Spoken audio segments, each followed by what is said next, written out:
How's it going? Welcome to my presentation. I am Michael Sherber, and this is Capstone 1 in the Thinkful program, and it's going to be the Lariat Business Analysis. So let's dive right in. So, as a shareholder, you're going to obviously want to know how did we do as a company. So here's the large-scale financial analysis. Just simply revenue less the cost, and you're left with total profit. So total profit is just under $32 million. So sounds pretty good, but what does that mean? So what I did to try to find a rightful comparison is I consulted Auto Rental News. So it shows the top dogs in the car rental market in the United States. This is public statistics. Now, you're looking at this, and you probably don't want to compare Lariat to like Enterprise or Hertz because of the sheer volume. But if you look down at the number of cars in service and locations and revenue, you can find one that properly matches. It's comparable to Lariat Motors. And the one I found from that data was the NP Auto Group. So it did 44 million in revenue, 4,500 cars, and 52 locations. So it looks like at the end of the day, they had outperformed NP Auto Group with more revenue, less cars, and less locations. So it looked like it was a good year for Lariat, everything considered. So moving on to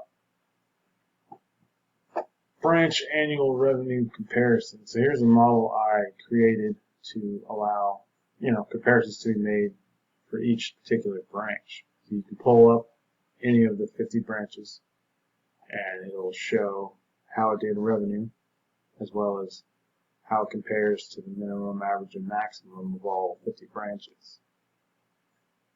It's a good tool for comparison. There's a link below if you would like to check it out. The link is to the Excel document. And just pulling from that, here's some information of the top 5 and bottom 5 performing branches. But looking at this information, you can see that the range is $27,000. There's not a lot of difference comparatively from the best branch to the worst branch. So it looks like all the branches are doing pretty good revenue wise. So that's good. Now we switch our focus a little bit. We can look at the cars and see how they did, because one big thing of rental car companies is choosing the right cars to fit the customer needs. So I believe if we learn about this information, we can help develop a winning strategy moving forward. So I created another model. So here's a snapshot of it, and it shows the relevant information of each car. So this can shed light on what cars are performing well and what cars are not, and this will help aid in decision making, choosing the right cars for the company moving forward. So if you look at this snapshot, you got the Mercury Grand Marquis. There was 23 cars in service.